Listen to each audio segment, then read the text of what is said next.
Welcome to iFast Track 101. My name is Kevin Ahern. Over the last couple of sessions with you, I spent a lot of time outlining for you what a qualified, well-sequenced marketing presentation should look like. One of the things that I try to emphasize is that I want you to think of it as a one-act play. And in this one-act play, you're the producer, you're the director, you're the star, the starlet, and you're also responsible for the choreography. That your one-act play has a definitive opening, a middle, and a close. And using that understanding, I then went on to outline for you the four phases of a well-sequenced marketing presentation. Phase one being called the approach phase. Just to establish rapport, take control of the balance of the presentation. The second phase, we referred to that as the question and inspection stage, alternately known as the diagnostic phase. In this particular phase, I told you that what you're trying to do is gather as much information as you can about the seller and about their property, and in so gathering, you're looking for challenges or problems associated with one or both. The third phase, we call that the demonstration phase. Alternately, we can refer to that as the prescription phase. The idea of that is you can't prescribe until you fully diagnose. So that second phase always precedes the third phase.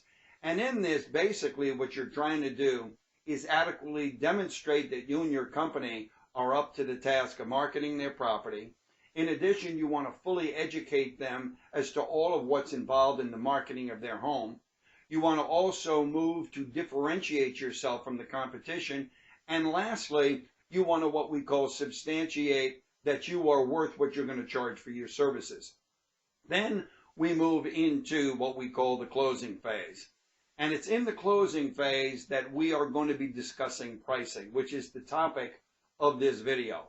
And basically what we want to be able to do from the get-go is control the discussion of the pricing strategy. Let's get started with the contents of this particular session.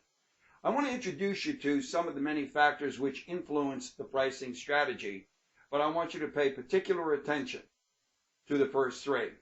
I'm going to tell you up front, and I will repeat this several times during this session, that I am training you intentionally when you approach the topic of pricing to approach it from the perspective of an appraiser.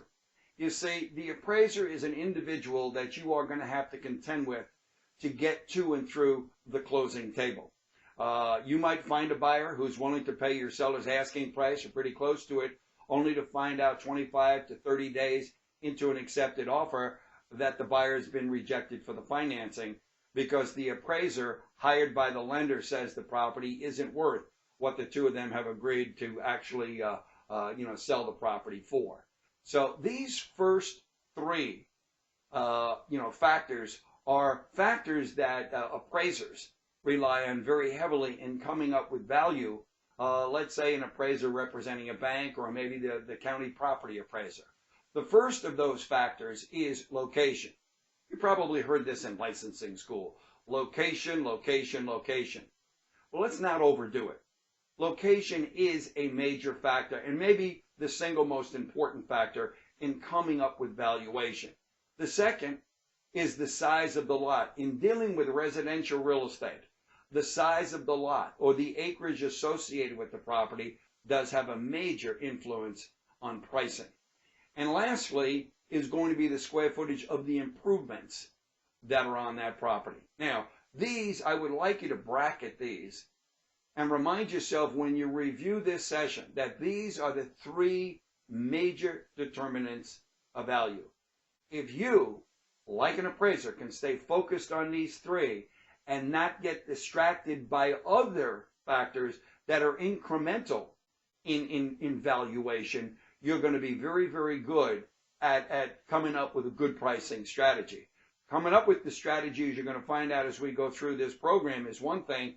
Trying to get your seller to buy into it, that's a different story. Another factor which influences the pricing strategy, but not nearly as important as those three, is the area competition. You see, you're being hired as the marketing coordinator for the property. In prior sessions, I kept emphasizing that. That's your role. You're over there to make a marketing presentation to put in front of them an upgraded marketing strategy because you want to be the marketing coordinator for the property. Now, as the marketing coordinator, you have got to be quite vigilant and understanding what you're up against, the competition that you're up against. See, an appraiser doesn't have to worry about the competition at all. But as the marketing coordinator, you have got to be aware of the competition that you're going to be facing. And you never want to be with your pricing what I call the caboose on the pricing train. You see, if they are going to, being buyers, look at everything else because they're better priced than your property, as great as it is, and you're the last one they're going to look at, a lot of times they never even look at your property because they see something between, long before they get to your property, they make an offer on that and it's accepted.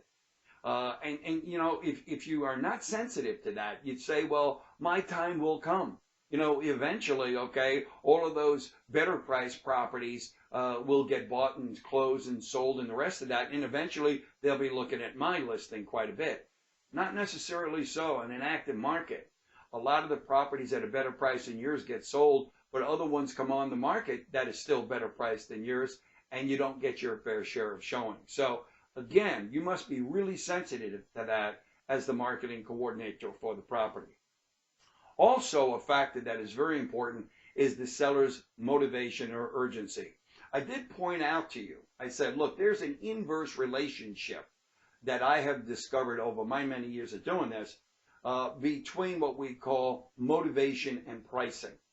See, motivation, when motivation is low or almost non-existent, I will tell you in every case, the seller of that property is going to want far more for the property than the property's worth. But as their motivation becomes more realistic and it goes up, they become more realistic about the pricing strategy. So again, it's really important in phase 2, the question inspection phase, that you get to the heart of motivation. How urgent it is for them to sell the property? Because the more motivated they are, the more likely they are going to be receptive of a good pricing strategy on the property. The age and the condition of the property is also a factor.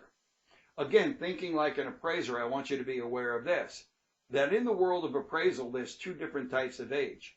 There's the actual age of the property, 14 years of age by the calendar, if you will. But to an appraiser, because it's been upgraded several times during that 14 years it's been in existence, an appraiser with a critical eye may say it shows like a 6-year-old home, not a 14-year-old home. On the other hand, it could work in reverse. It might be a 14-year-old home that's been neglected, it's been abused. They haven't done anything to update it. Now, in an appraiser's eye, it might show like a 24-year-old home. See, in the latter case, it's going to negatively impact your pricing strategy. In the former example, it should positively impact it without going overboard, of course. Okay? Now, in any case, at this juncture, I want to thank you for viewing this iFastTrack 101 session entitled How to Control the Pricing Strategy. Keep in mind, it's only part 1 of it. Here's another video where we'll address part number 2 of it. And we'll talk about a lot of other factors that come into play. Again, thanks for taking the time to look at the video. Hope to see you again soon. Take care.